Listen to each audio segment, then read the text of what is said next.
Pai, nós te agradecemos, Senhor, por mais uma noite, Senhor, em que estamos na Tua casa, Senhor. Aonde estiver 2 ou 3 reunidos em meu nome, ali eu estarei. Essa é uma promessa sua e nós tomamos posse disso, Senhor. Nestes dias nós declaramos que a nossa casa pertence ao Senhor. Nós declaramos que nós pertencemos ao Senhor. E queremos entoar louvores, te adorar em espírito e em verdade, Jesus Cristo. Receba a nossa adoração, receba o nosso louvor, Senhor. Tu és bem-vindo neste lugar, Tu és bem-vindo em nossas vidas, ó Pai. Alcança o Teu povo, alcança as famílias neste momento. Nós queremos declarar que Tu és poderoso para salvar, Tu és poderoso para restaurar.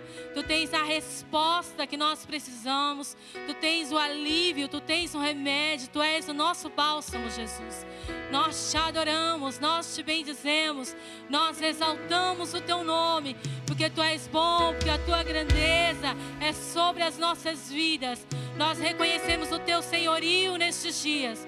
Tu tens o governo sobre as nossas vidas, Tu tens o governo sobre as nossas casas, Tu tens o governo sobre as nossas famílias. Nós já queremos te dizer que nós te amamos, nós glorificamos o Teu nome, Pai. Te adoramos, Deus.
através do teu sangue que hoje nós estamos aqui. Creia que o sangue de Jesus tem poder para purificar todos os seus pecados. O sangue de Jesus tem poder para te curar. O sangue de Jesus tem poder para te restaurar nesses dias.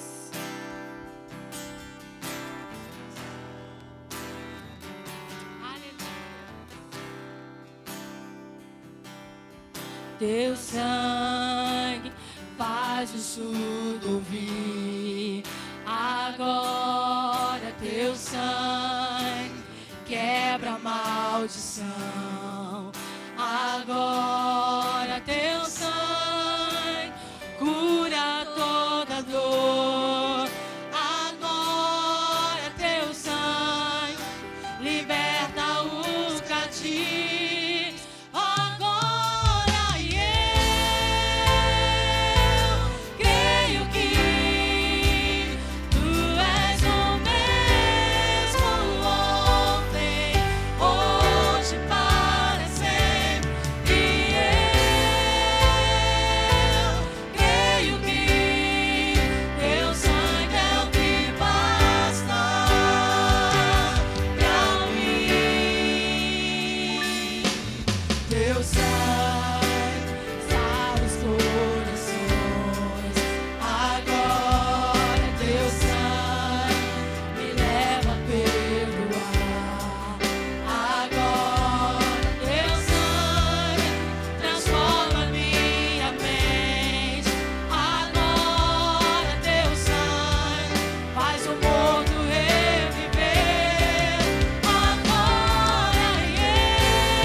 nossos corações. Eu não sei como você está nesse dia. Eu não sei como tem sido os seus dias, mas o Senhor Jesus Cristo sonda o teu coração. Entregue-se a Ele, renda-se a Ele. Nós precisamos reconhecer a grandeza do Senhor nesses dias. Nós precisamos reconhecer que o Senhor permanece no controle nesses dias. Não se prostre diante dos seus problemas, não se prostre diante das dificuldades. Se prostre diante da cruz, porque o Senhor levou sobre si todas as nossas dores, todas as nossas enfermidades. Aleluia, Jesus. Nós chamamos Jesus.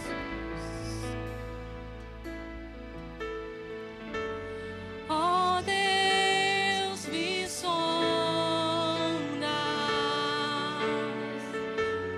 conheces-me,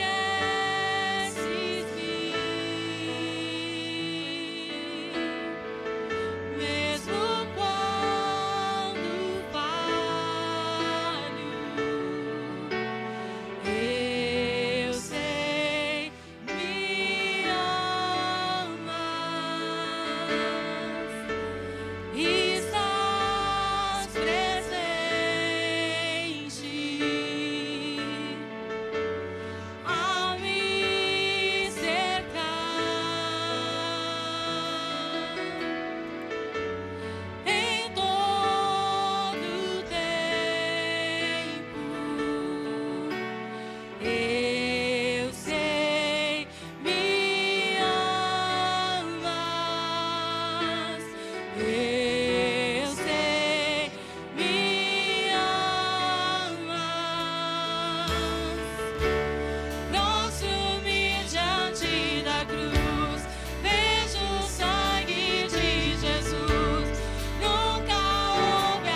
paz do Senhor Jesus, meus amados irmãos, você que está aí na sua casa, que está aí no sofá, te convidamos a participar deste culto, onde nós continuaremos adorando, bendizendo e glorificando o nosso Deus.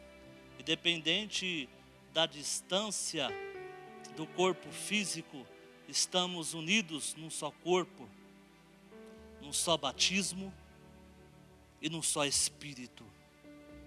Gostaria de convidar você neste momento a orar, a clamar, a interceder diante da circunstância que estamos passando e que estamos vivendo. Senhor meu Deus e meu Pai, agradecemos a Ti porque o Senhor é o mesmo ontem, o Senhor é o mesmo hoje, sempre será o mesmo eternamente. Pai querido, nós agradecemos a Ti porque o Senhor é fiel e o Senhor tem cuidado de nós. E eu posso dizer, Senhor, que até aqui o Senhor tem nos guardado, tem nos livrado, e o Senhor trabalha por nós. Papai querido, nós confiamos em Ti e depositamos toda a nossa esperança em Ti. E Deus, em nome de Jesus, como atalaia, nós anunciaremos, não deixaremos de anunciar o dia precioso do Senhor. Oh Pai, e quão grandes são as Tuas misericórdias. Deus continua falando, aleluias, com a Tua igreja, continua falando com a nação, continua despertando um povo a Te chamar pelo Teu nome, continua chamando um povo para o arrependimento, continua chamando um povo para o quebrantamento, e nós como igreja intercedemos, orando, clamando e buscando a Tua face. Deus querido, continua falando conosco, é o que nós desejamos, é o que nós almejamos, oh Pai, em nome de Jesus, e que o Senhor apareça através da revelação da Tua palavra, é o que nós confiamos, no nome precioso de Jesus. Gostaria que você abrisse a sua Bíblia no Evangelho de Mateus, Evangelho de Jesus segundo Mateus, no capítulo 14, a partir do versículo de número 22. Aleluias. O Senhor tem uma palavra revelada para nós nesse dia. Uma palavra já muito conhecida, mas uma reflexão para as nossas vidas. A partir do verso 22 diz assim: logo em seguida, ordenou Jesus que os discípulos entrassem no barco e fosse adiante para o outro lado, enquanto despedia a multidão. Despedida a multidão, ele subiu ao monte para orar em particular. Ao cair da tarde, estava ele ali só orando. Na quarta vigília da noite, no versículo 25, dirigiu-se Jesus a ele andando por sobre o mar. Os discípulos, vendo-o caminhar sobre o mar, assustaram, dizendo: é um fantasma, e gritaram de medo. Jesus, porém, imediatamente lhes disse: coragem, sou eu, não tenham medo. Respondeu-lhe Pedro: Senhor, se és tu, manda-me ir ter contigo sobre as águas. E ele disse: vem.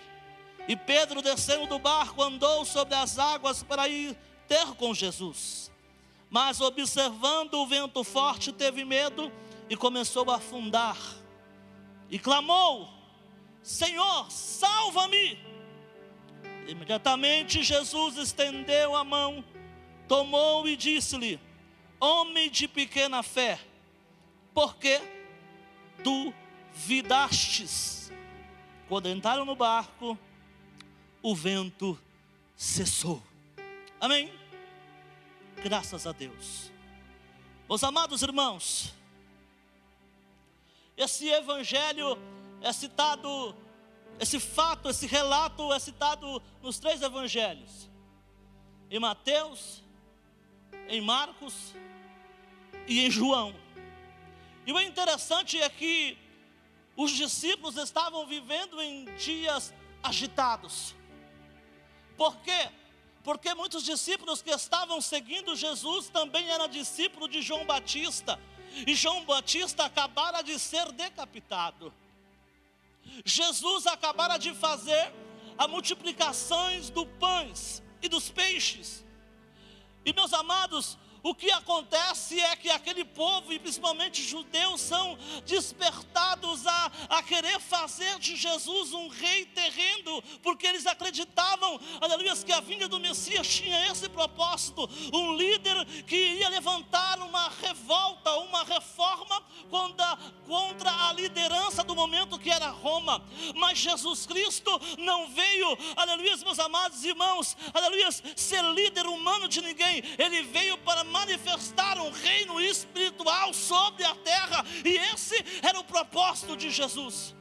Meus amados irmãos, o interessante é que Jesus, ele despede essa multidão que quer fazer dele um rei, e a Bíblia diz que ele dá uma ordem para os seus discípulos atravessar o mar da Galileia, ou o mar de Genezaré, ou o mar de Tiberíades, como você quiser, é o mesmo mar. Mas meus amados irmãos, o interessante é quando eles estão no meio do mar, há um vento contrário contra eles, e aí é o que me chama a atenção. Por quê?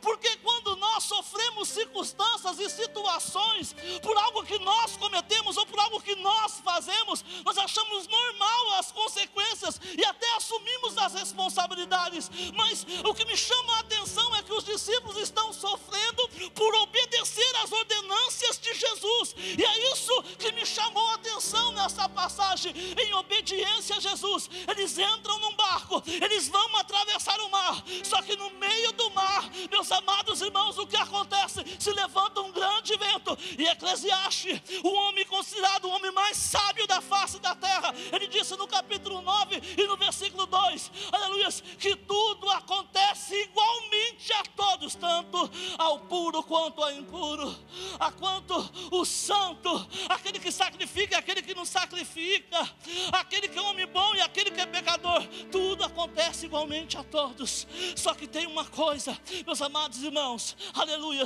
Jesus estava no monte orando.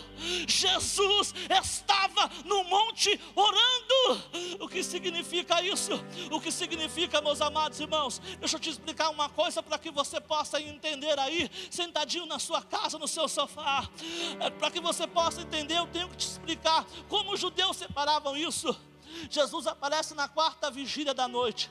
A primeira vigília da noite era entre as 6 horas da manhã às 9 horas da manhã. Das 9 horas até as 24 horas era a segunda vigília da noite. Às 0 hora até as 3 da manhã era a terceira vigília da noite. Às 3 horas da manhã até as 6 horas da manhã era a 4ª vigília da noite. A Bíblia diz, nós acabamos de ler, que Jesus, ao entardecer, ele dá ordem para os discípulos e sobe para um monte. Meus amados, se nós formos bons matemáticos, nós vamos entender que Jesus fica aproximadamente 9 horas orando, aproximadamente 9 horas orando, e os discípulos estão sendo açoitados no meio do mar. O que significa isso? É que quando a população está gemendo, sendo açoitada, o nosso dever é orar, clamar, interceder, buscar a face de nosso Deus. Isso Jesus nos ensinou fazendo. Meus amados irmãos, e o interessante disso, é que, aleluia, o mar da Galileia, ele ficava aproximadamente, meus amados irmãos, ele tinha de 21 a 24 quilômetros de extensão. Ele tinha aproximadamente, meus amados irmãos, 14 quilômetros de largura. Os discípulos estavam a aproximadamente 11 quilômetros de distância da terra. 11 quilômetros, sendo açoitado E Marcos, quando vai falar dessa passagem, no versículo 6, no capítulo 6, no versículo 48, ele diz assim: e vendo Jesus, aleluia, eles navegando contra o vento que era contrário. Jesus estava no monte orando e estava vendo o que estava acontecendo com os discípulos. Jesus vê, aleluia. Salomão escreveu em Provérbios 15, verso 3: os olhos do Senhor estão sobre toda a face da terra. Os olhos de Jesus estão sobre a minha vida. Os olhos de Jesus estão sobre a sua vida, sobre a sua família, sobre a sua casa, sobre a sua parentela. Não se desespere, Jesus está te vendo. Meus amados irmãos, aleluia, aleluia, aleluia. Aonde eles estavam era o encontro das águas. Era o encontro das águas. Meus amados irmãos, se você foi, eu nunca estive no mar da Galileia, mas quando nós começamos a estudar, nós percebemos que o lugar aonde, aleluia, os ventos eram ao contrário, era porque, meus amados irmãos, o mar da Galileia, o lago da Galileia, o lago de Genazaré, ele se encontrava com o mar. E nesse encontro, ele era rodeado por montanhas, meus amados irmãos. O que acontece? O ar frio das montanhas se encontrava com o ar quente que ficava no lago. E quando esse processo acontecia do encontro das águas, meus amados irmãos, era gerada ondas de aproximadamente 3 metros de altura. Era isso que os discípulos estavam passando, ondas de aproximadamente 3 metros de altura. Agora eu quero convidar você, meus amados irmãos, a começar a raciocinar, aleluia, se pôr no lugar dos discípulos. Era pavor, medo. Eles já vinham carregando traumas da morte de João Batista. Eles já vinham carregando traumas, meus amados irmãos. E agora o vento é contrário. As águas entram dentro do mar. O pavor, o medo, a morte estava cercando os discípulos. Mas, meus amados irmãos, deixa eu te falar uma coisa. Eu imagino a agonia dos discípulos. Os discípulos começavam a gritar de medo, a gritar de pavor, porque eles não conseguiriam controlar o que acontecia, aleluia, como a natureza. Talvez você está aí no seu sofá, na sua casa, e não entende o que está acontecendo do lado de fora, situações que estão longe do nosso controle. Mas deixa eu te falar uma coisa. Eu enxergo uma mulher na Bíblia que também estava assim, agoniada. No capítulo 30, no versículo 1 de Gênesis, uma mulher chamada Raquel. Ela vive uma agonia porque é estéril. Que agonia é essa? Que quando ela vai clamar ao Senhor, ela clama assim: Senhor, me dai-me um filho, senão eu morro. Me dá um filho, senão eu morro. A Bíblia diz, meus amados irmãos, que o clamor dessa mulher alcançou a Deus, de tal modo que no versículo do número 22 do capítulo 30 de Gênesis, a Bíblia diz que Deus se lembrou de Raquel. Deus se lembrou de Raquel.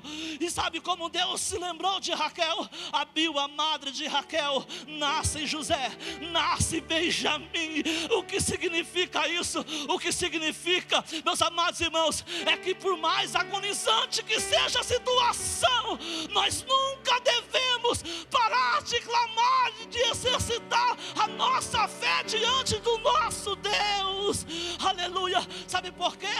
Porque, meus amados irmãos, aleluia, aleluia, segundo a Crônicas capítulo 7, a partir do verso 13, diz assim: se eu cerrar os céus e não vir mais sobre vós a chuva, se eu ordenar os gafanhotos para consumir a terra, e sobre o meu povo enviar as pestes, se o meu povo, que se chama pelo meu nome, aleluia, orar, aleluia, buscar a minha face e se arrepender dos vossos pecados, aleluia, eu ouvirei dos altos céus, perdoarei os vossos pecados e sararei a vossa terra, e os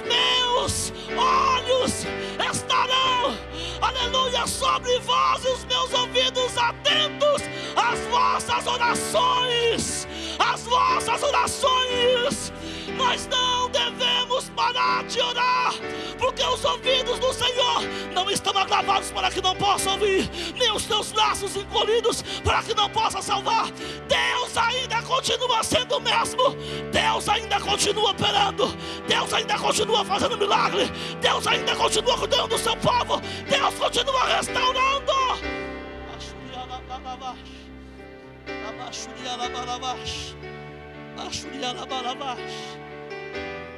Aleluia.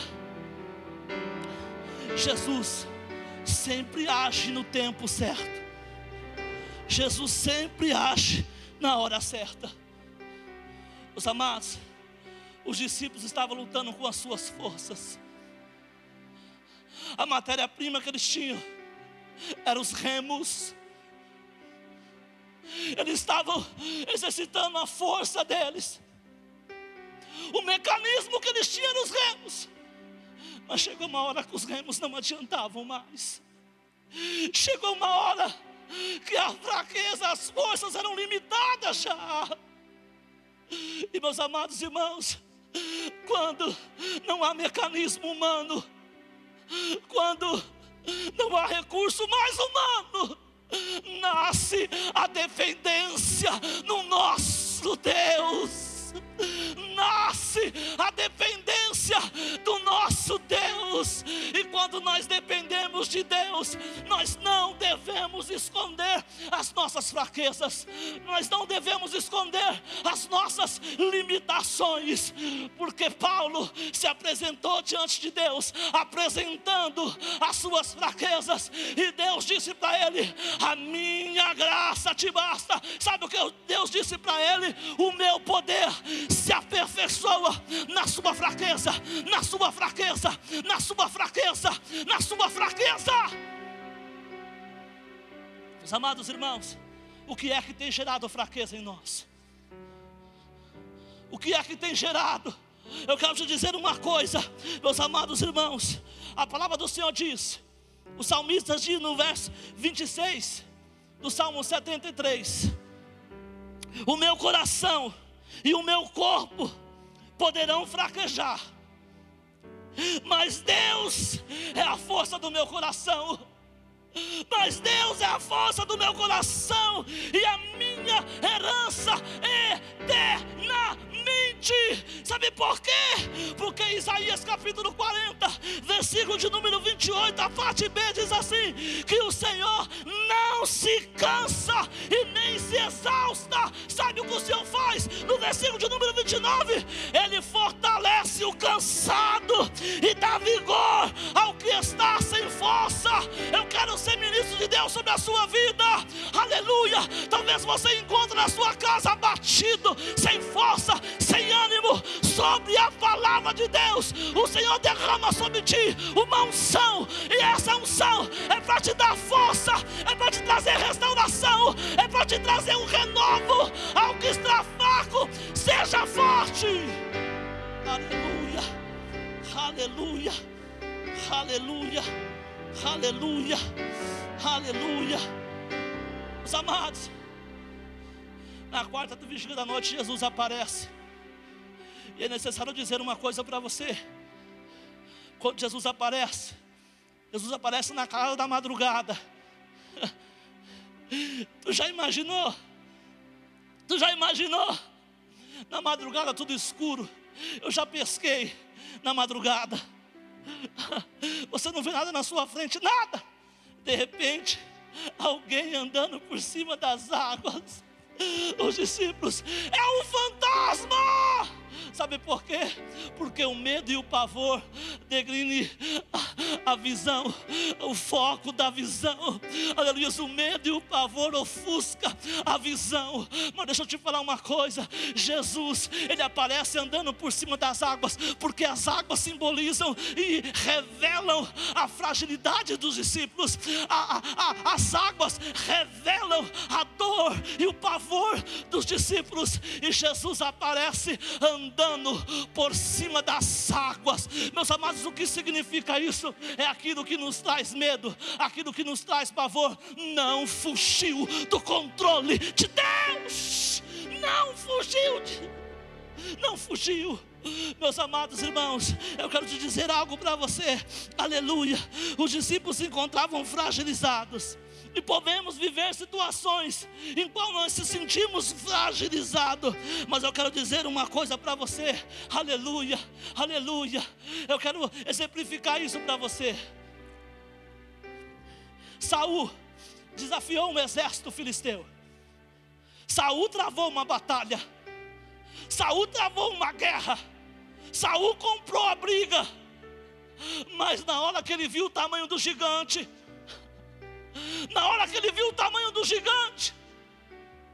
ele afrouxou.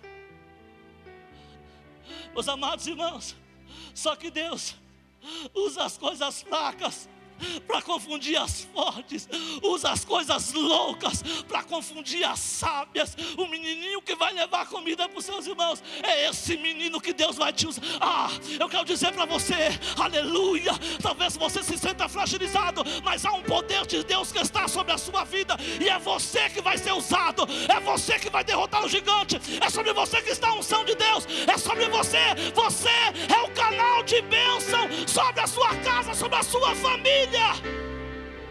Aleluia, aleluia.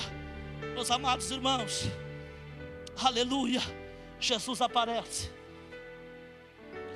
e Jesus se revela, e a revelação de Jesus é: sou eu, não tenha medo.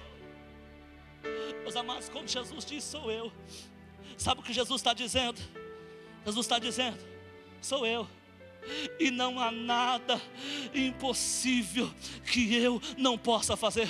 Quando Jesus está dizendo, quando Jesus revela sou eu, Ele está dizendo sou eu. O que João está dizendo no capítulo 11, versículo 25: eu, aleluia, sou a ressurreição e a vida. Aleluia, aquele que crê em mim, ainda que morra, viverá. Sou eu, João 14, 6. Eu sou o caminho, eu sou a verdade, eu sou a vida, sou eu sou o pão, aleluia, sou eu sou a espada, sou eu. Jesus, Ele diz: eu sou. Jesus é aquilo que você mais necessita no meio da sua aflição. Jesus diz: sou eu, não temas. Quando Jesus se revela, Pedro enxerga Jesus. Pedro tem uma visão diferente dos outros discípulos, porque ele diz e decide dentro dele: dentro da minha aflição, eu quero fazer prova desse Deus que eu sirvo. Jesus, és tu mesmo? Jesus disse: é. Jesus, então deixa eu ir der contigo por cima. Jesus disse: vem. Meus amados, deixa eu dizer uma coisa. Se João estivesse aqui nessa noite ministrando, João ia dizer assim: eu estava lá, eu vi Pedro andando por cima das águas. Se João estivesse aqui nessa noite pregando, João ia dizer: é verdade, eu vi Jesus andando por cima das águas e vi Pedro andando por cima das águas também. Se estivesse qualquer outro discípulo que estava dentro daquele cenário, o testemunho seria: eu vi Pedro andando por cima das águas, e eu vi também Jesus andando por cima das águas. Mas se Pedro estivesse aqui nessa noite, Pedro está dizendo: eu vivi essa experiência, eu decidi viver essa experiência. Eu não me conformei com a atitude dos outros. Eu decidi, eu quero andar por cima das águas. E quando nós decidimos andar por cima daquilo que nos traz pavor, nos traz medo, através da fé, porque ninguém pode viver o sobrenatural sem fé. Ninguém pode. Ele decide viver o sobrenatural, e ele, aleluia, vive essa experiência. Alguém pode estar questionando: mas Pedro se afundou. Deixa eu te falar falar uma coisa: se afundar é consequência da vida, mas clamar por socorro é experiência de vida, porque ele clama, o Senhor o sustém com as suas mãos, o coloca dentro do barco. Jesus dá ordem ao vento, Jesus dá ordem ao mar, Jesus acaba com aquilo que assolava, coloca eles dentro do barco. O que me chama a atenção, meus amados, é que Jesus, primeiro, passa 9 horas orando. Segundo, só aparece na 4ª vigília da noite. Terceiro, quando Jesus coloca os discípulos dentro do mar e tudo se cessa, Jesus disse: homens de pequena fé. Homens de pequena fé. Meus amados irmãos, esta é a hora de nós depositarmos a nossa fé e a nossa confiança no nosso Deus. Porque Paulo escreveu para a igreja de Coríntios no segunda carta, no capítulo 5, no versículo 7, que nós vivemos é pela fé, não é pela vista. Hebreus no capítulo 11, no versículo 6 diz que sem fé é impossível agradar a Deus, porque é necessário que aquele que se aproxima de Deus creia que Ele existe e que Ele é galardoador daqueles que o buscam. Meus amados irmãos, deixa eu concluir essa mensagem dizendo uma coisa para você. Nós precisamos ter fé e confiar no nosso Deus. Crer em Deus é uma coisa, confiar no nosso Deus é outra coisa. Eu quero terminar contando uma ilustração. Um certo homem, que tinha o costume de fazer isso, pegou um cabo de aço e ligou esse cabo de aço em dois prédios muito altos. E havia uma multidão, para ver se ele conseguiria atravessar de um prédio ao outro, caminhando por cima do cabo de aço. Aquele homem diz para aquela multidão que estava pronta a aplaudir ele pela atitude que ele ia tomar: vocês acreditam que eu posso andar nesse cabo de aço e daqui até lá e voltar? A multidão diz: acreditamos. E assim ele foi e voltou. Quando ele voltou, ele disse: vocês acreditam que eu posso ir lá e voltar com um pé só, pulando? E a multidão diz: nós acreditamos, porque você tem experiência nisso. E ele foi com um pé só, pulando em cima do cabo de aço, numa enorme altura, e voltou. Eles disseram, e ele disse mais uma vez: vocês acreditam que eu posso pegar um carrinho de mão, e nesse carrinho de mão eu andar por cima desse cabo de aço e voltar com esse carrinho de mão? Todo mundo: nós acreditamos. Você já mostrou seu potencial, você já mostrou que você consegue.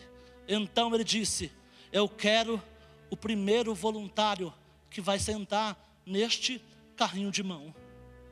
E para a surpresa dele, ninguém quis ser voluntário, porque uma coisa é crer, outra coisa é confiar em Deus. Eu quero que você, neste momento, curve a sua cabeça onde você está. Eu quero orar junto com você. Senhor meu Deus e meu Pai, assim como o Senhor foi com os seus discípulos, e ainda que a 4ª vigília da noite, ela revela a nossa fraqueza, o vento revela a nossa fraqueza, a circunstância revela a nossa fraqueza, assim como o Senhor foi com o seu povo no Êxodo, assim como o Senhor foi com o seu povo antes da 10ª praga, e deu ordem para o seu povo celebrar a Páscoa, porque do lado de fora a morte operava, mas do lado de dentro o cordeiro que foi morto era celebrado. Deus, o cordeiro seja celebrado dentro do nosso lar, dentro da nossa casa, ainda que as regras se oponham a nós não sairmos, mas dentro de casa nós celebraremos o Cordeiro para todos sempre, celebraremos ao teu nome, celebraremos o júbilo de vitória, porque, Senhor meu Deus e meu Pai, não devemos andar ansiosos por coisa alguma. Antes, as nossas petições sejam em tudo conhecida diante de Ti, em oração, em súplica e ação de graça, e a paz que excede todo entendimento guarde os nossos corações, guarde os nossos sentimentos em Ti, Cristo Jesus. Que essa paz venha reinar em nossos corações. Que essa paz venha reinar sobre as nossas vidas. Que essa paz venha reinar mesmo em meio às circunstâncias, em meio às epidemias, mesmo em meio ao vendaval. A paz do Senhor reine sobre nós, Senhor. É o que nós clamamos, é o que nós confiamos, porque Teu é o reino, Tu é a glória, Teu é o louvor, agora e para todos sempre. Amém, amém e amém. Meu amado, que você possa guardar essa palavra no seu coração e ser despertado para um tempo de fé, para um tempo de clamor, para um tempo de intercessão pelo país, pelo mundo, porque nada foge do controle de Deus. Queria mais uma vez reafirmar, você que é dizimista, você que é ofertante, você que é a igreja do Senhor, vai estar passando aí embaixo o número da conta, que você pode depositar a sua oferta, que você pode depositar os seus dízimos. Continue sendo fiel.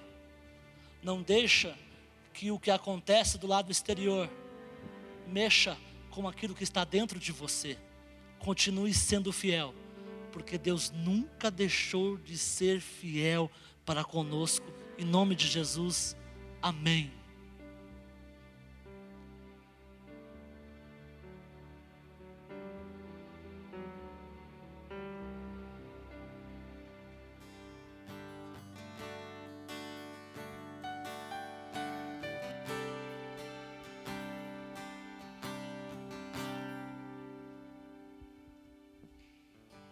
Eu tenho um Deus e não vai deixar essa luta me matar, o desespero me tomar. Por mais pressão que seja a situação, o controle ainda está na palma de tuas mãos. Eu tenho um Deus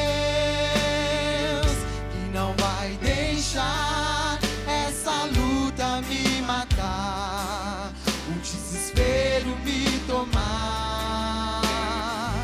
Por mais pressão que seja a situação, o controle ainda está na palma de tuas mãos. O choro dura uma noite, mas a alegria ela vem pela manhã. Eu creio, eu creio. O choro dura uma noite, mas a alegria ela vem pela manhã. Eu creio, eu creio.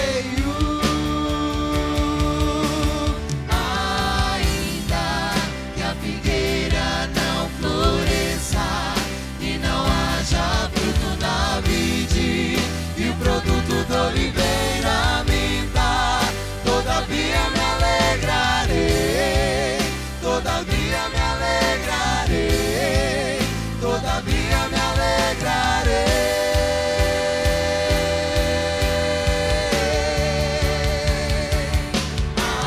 Ainda que a figueira não floresça e não haja fruto na vide e o produto do oliveira, todavia me alegrarei, todavia me alegrarei, todavia me alegrarei.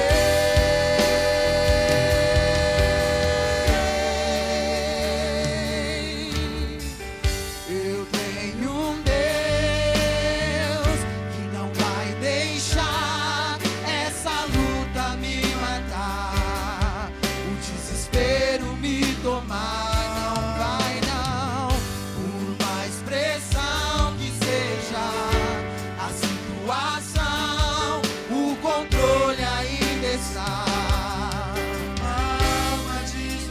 O choro pode durar, o choro dura uma noite, mas a alegria ela vem pela manhã.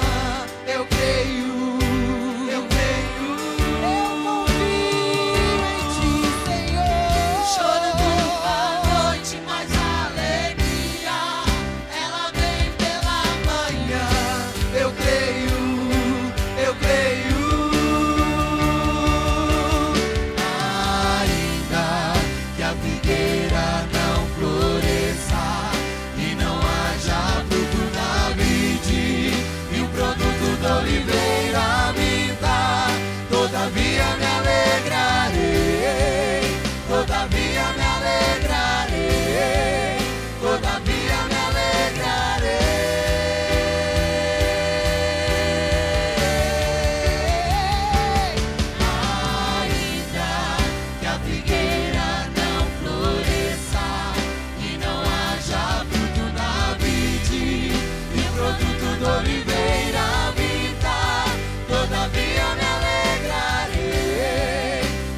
importa as dificuldades, os problemas, nós nos alegraremos e confiamos em Ti, Senhor, pois Tu és o único Deus que tem o controle de tudo.